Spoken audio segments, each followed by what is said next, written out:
Today we're going to talk about Imbolc, the midwinter celebration and return to the light.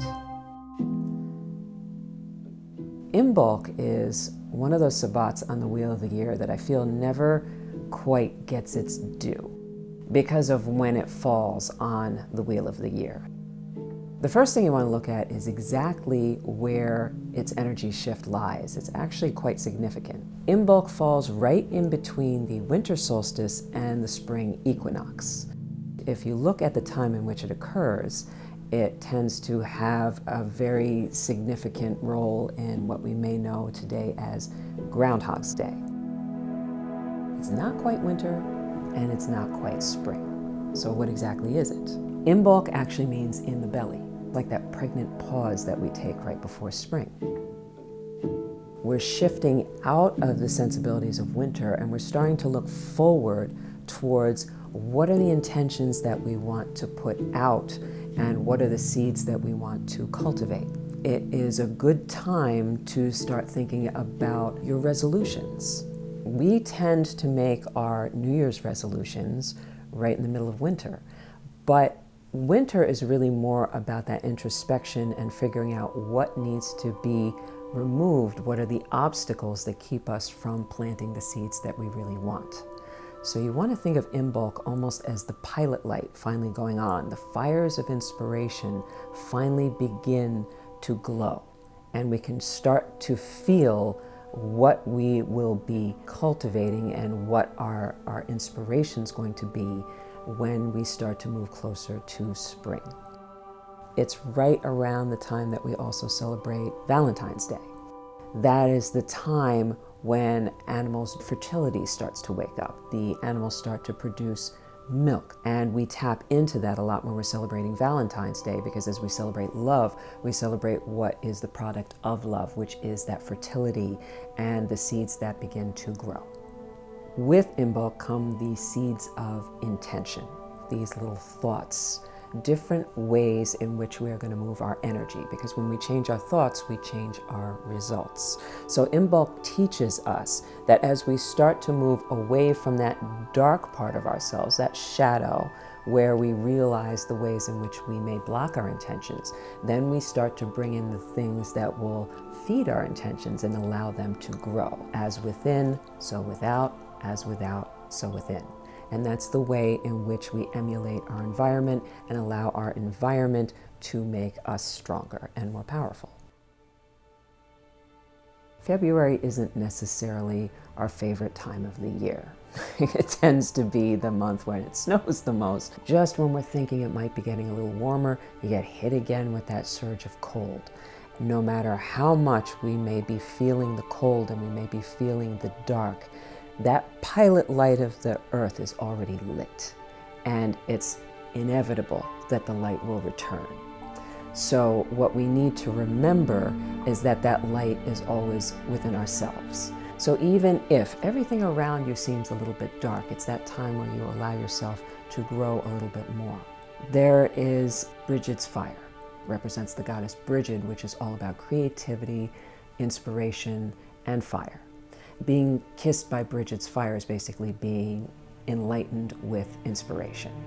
So it is at that time where we start to entertain things being different in our lives, because we are ever evolving, ever changing, and always on the path to ascension and self-improvement.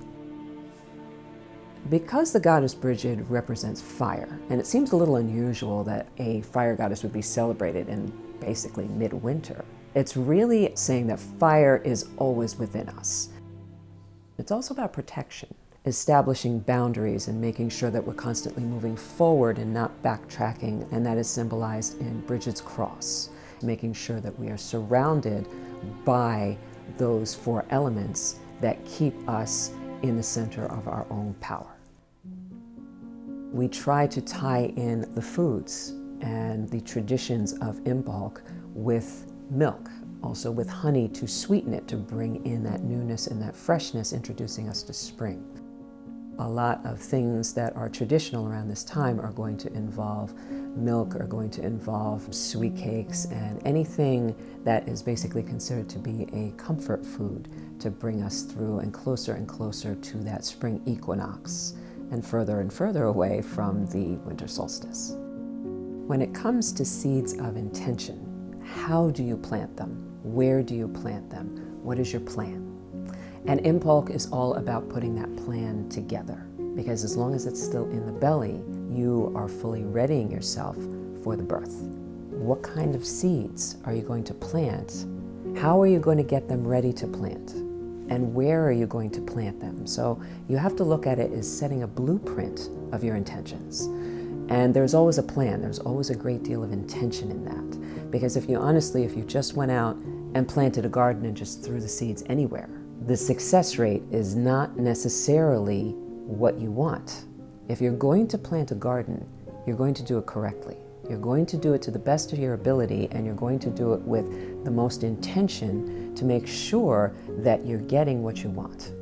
So you must be investing in these seeds. You must be investing in your intentions, and you must be making sure that they are planted at the right time and in fertile ground. So Imbolc is all about setting that plan. And that's why I always feel that it's the best time to set your intentions and set your resolutions, because you are establishing your plan for the warmer half of the year. So you're stepping into it from a space of empowerment, and that is crucial with Imbolc. It's a very powerful time of the year because it is a cross quarter, and it's considered to be a greater Sabbat because there's such a huge shift of energy there. So whenever we have a huge shift of energy, not only in the earth, there must be a huge shift of energy in ourselves, because we always want to be moving with the current of energy, utilizing everything in our command, because that is truly the craft of the wise one. Imbolc is really all about light. Surrounding yourself with as much light as possible as a way of encouraging the light to come back to the earth. It's almost like we're trying to show the earth what we want it to do. So instead of relying completely on a groundhog, maybe we can put a little bit more light out there to try to get it reflected back. There is a Christian tradition that reflects that, and it's called Candlemas. So it's usually celebrated with a lot of candlelight ceremonies, circles of light, and that's really what we do around Imbolc, is we are trying to build that fire back up. We're realizing, we're acknowledging that that pilot light is on, and we want to feed it. We want it to get brighter and brighter and more strong, warmer, more powerful, more inspiring. We want to light that fire within ourselves.